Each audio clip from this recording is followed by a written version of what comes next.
Do you think we can get past $100,000 before the end of the year and that other dimensions are next?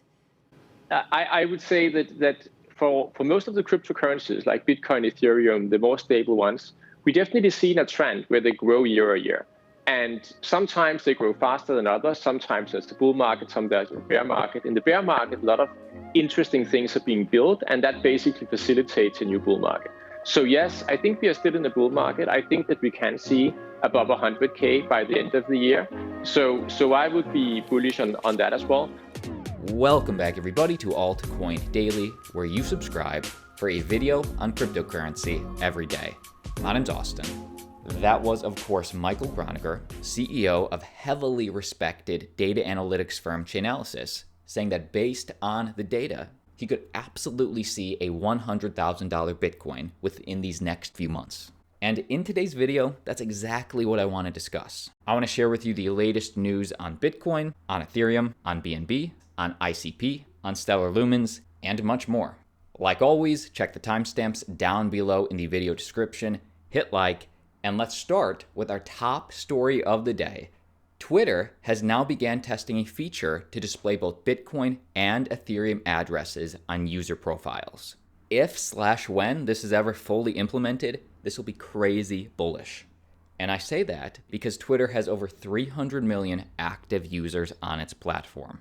So first off, the source of all this, we found out this information because this was reverse engineered by a developer named Alex139A on Twitter. So it required a bit of digging, but we can see on picture number 1, a feature that allows you to copy your Bitcoin address directly, copy your Ethereum address directly, right next to the Cash App, Patreon, and PayPal integrations. Looking at the next screenshot from Twitter, we can see a field right here where you can enter your Bitcoin wallet address. I believe they're also looking into integrating the Lightning Network onto Twitter as well, making things way more affordable and scalable for Bitcoin transactions.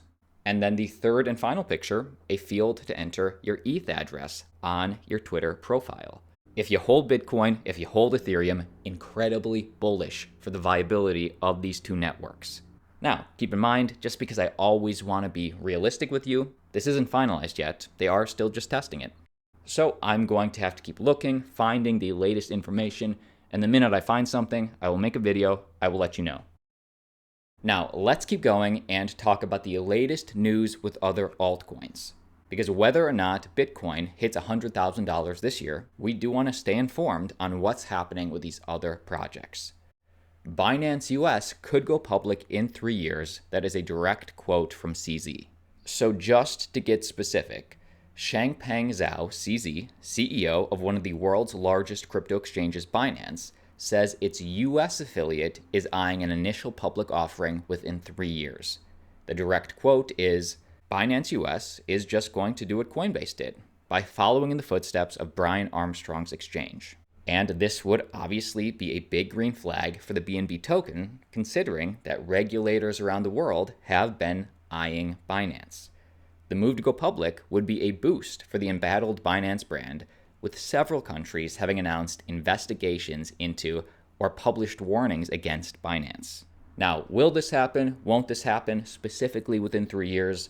Well, a spokesperson for Binance has confirmed that this will be happening, yet it is dependent on market factors. And in a final direct quote, sort of encapsulating, elaborating on all that, so if the business can grow consistently over the next 3 years, then 3 years should be sufficient for an IPO.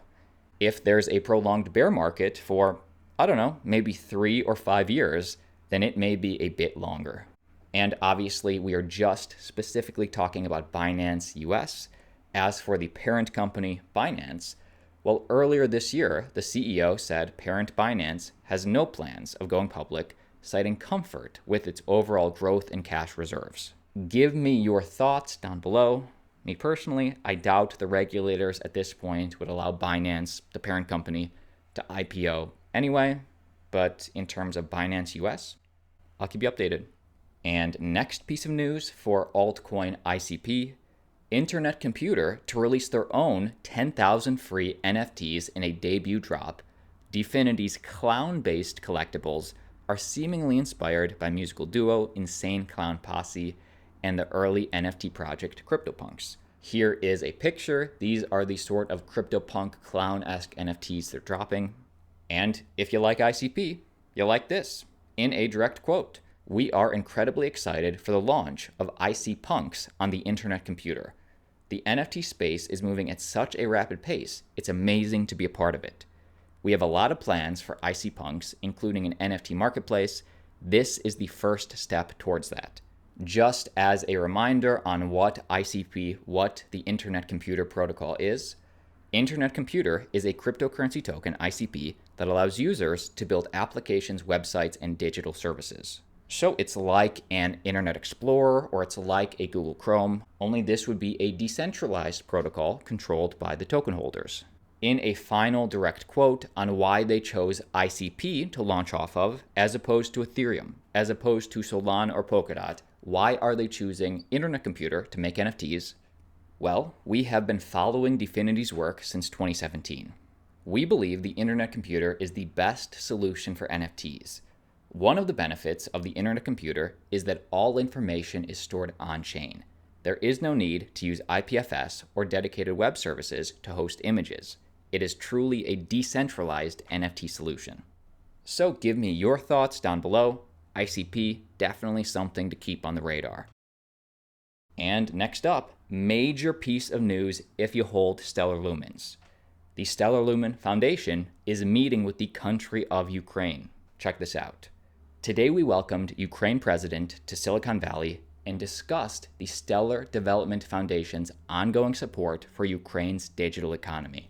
We commend Ukraine's forward-looking leadership and commitment to delivering digital transformation by leveraging blockchain. Onwards. Will we see a Ukraine digital dollar, a Ukraine central bank digital currency on the Stellar blockchain? We may. They're meeting for some reason. I'll keep you updated. And next up, a new update on this ongoing case of the SEC versus Ripple. A judge has just ordered Ripple to hand over the 1 million Slack messages to the SEC.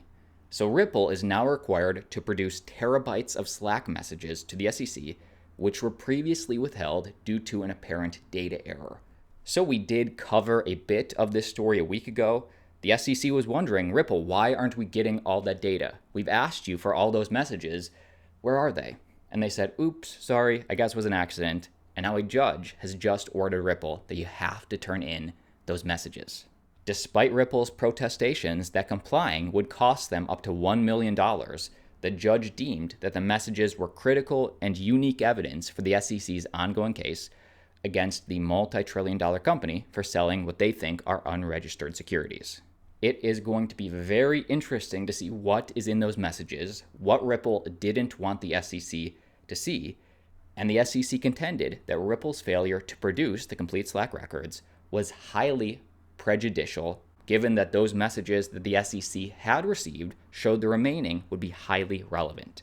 In a direct quote on what the SEC expects to find, these messages include A, discussions about Ripple's desire to create speculative trading in XRP, B, the effect of Ripple's announcements and efforts on, and Ripple's concerns as to the price of XRP, and relationship and central importance of XRP sales to Ripple's overall business, so selling the token, and D, the regulatory status of XRP. All things, of course, that are potentially damning, but just keep in mind, this is just what the SEC expects to find.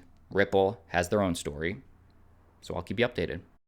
Let's talk about Doge. Mark Cuban's basketball team, Dallas Mavericks, are offering cash-back rewards if you pay in Doge.